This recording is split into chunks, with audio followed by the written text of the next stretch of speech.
Halo, apa kabar pemirsa? Berjumpa lagi dengan saya An Cahyo di Pesona Jawa. Pada kesempatan kali ini saya akan bercerita tentang sebuah cerita misteri yang terjadi di suatu kota di Provinsi Jawa Tengah.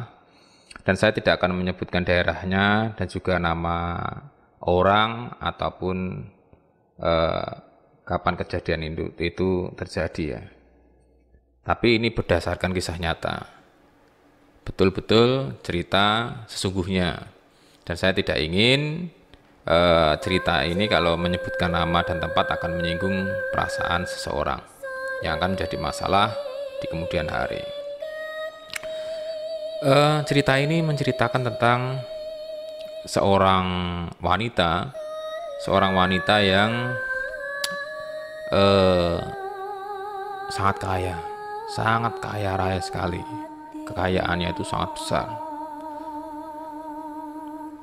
Padahal dia itu seorang ibu rumah tangga yang hidupnya itu dia hanya di desa ya awalnya ya. Tapi dia bisa berubah menjadi seorang wanita yang sangat kaya sekali. Tapi ada banyak keanehan yang terjadi pada ibu ini ya. Jadi ibu ini memiliki misteri yang sampai sekarang pun beredar di masyarakat, masih belum bisa dipecahkan kebenarannya. Apakah itu benar atau itu hanya sekedar opini masyarakat. Kita akan menyebut nama ibu ini dengan nama Ibu Rizka ya. Bu Rizka.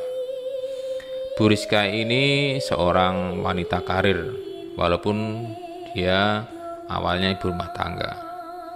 Dia bekerja sangat keras, gigih gitu. Dan dia itu memiliki pekerjaan yaitu sebagai rentenir. Jadi memberikan pinjaman lunak kepada orang yang membutuhkan pinjaman. Tapi tentunya kalau rentenir itu kan bunga berbunga ya, bedanya dengan bank konvensional di situ.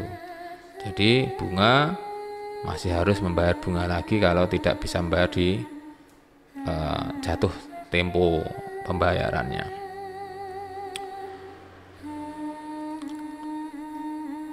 Dan ibu ini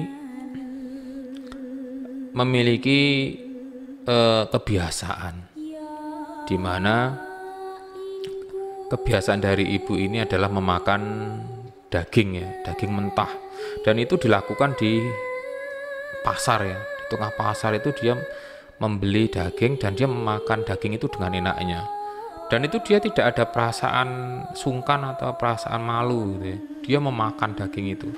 Seakan-akan dia memakan daging mentah itu daging yang matang.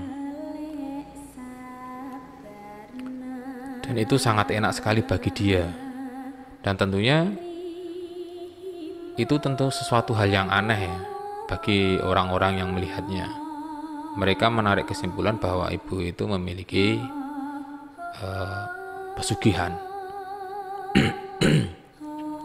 Karena ibu ini itu setiap orang yang meminjam ke dia, pasti dia tidak akan bisa mengembalikan uangnya, tidak akan bisa mengembalikan pinjaman tersebut. Dan akhirnya apa yang terjadi?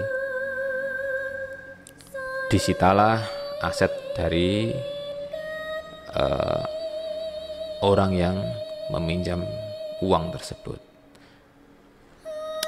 Pernah ada suatu kejadian di mana ada seorang pengusaha Tionghoa itu dia memiliki pabrik ya.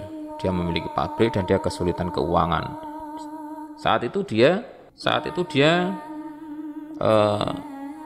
berasumsi bahwa kalau meminjam ke bank itu akan membutuhkan waktu yang lama dengan syarat-syarat yang lama juga dan juga dengan potongan yang cukup besar, pikir dia waktu itu. Dan dia pun memutuskan untuk meminjam kepada ibu ini, Bu Rizka.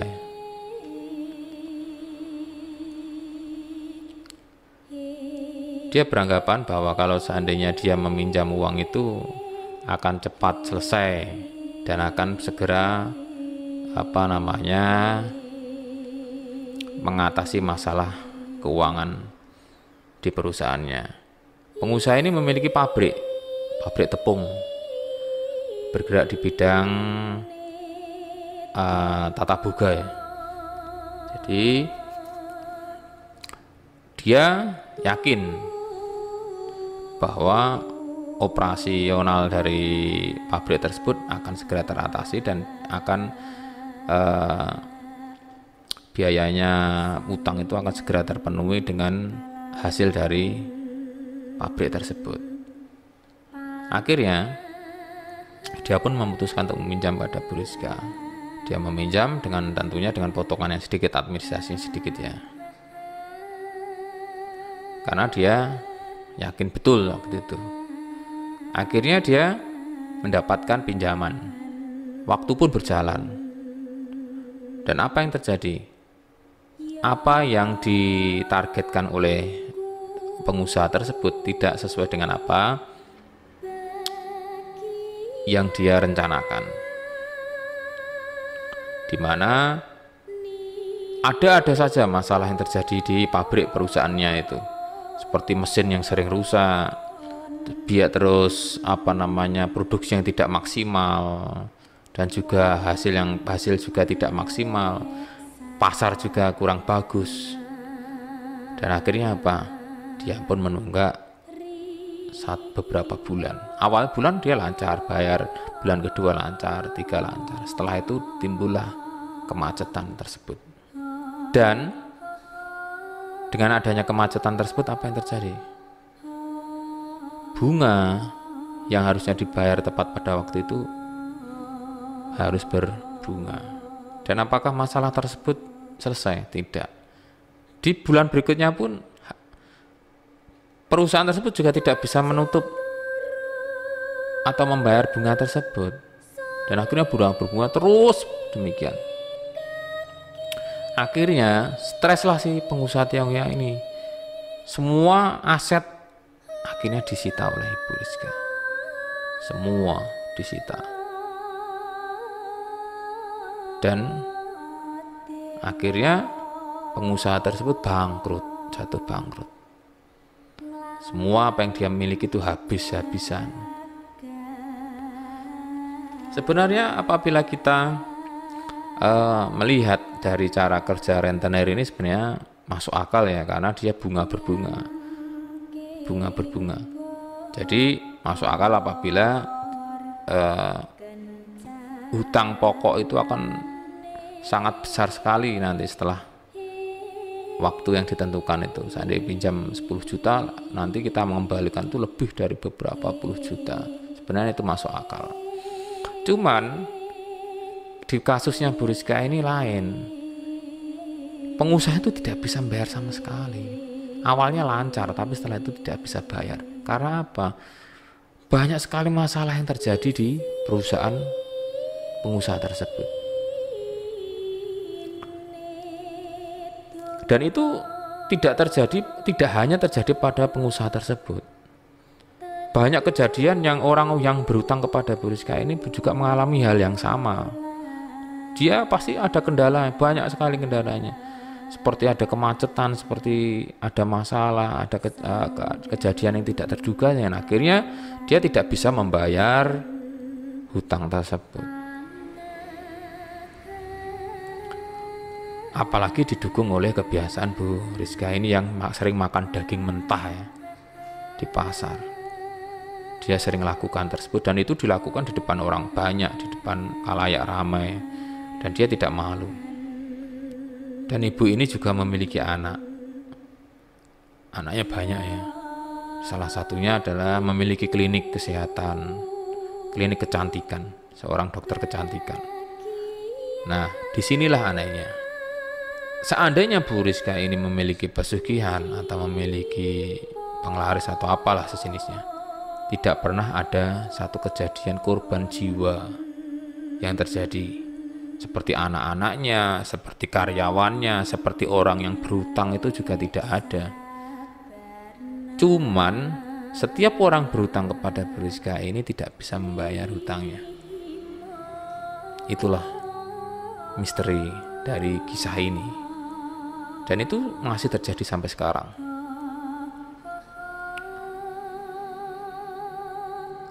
Entah tentang kebenaran dari rumor tersebut kita juga tidak tahu.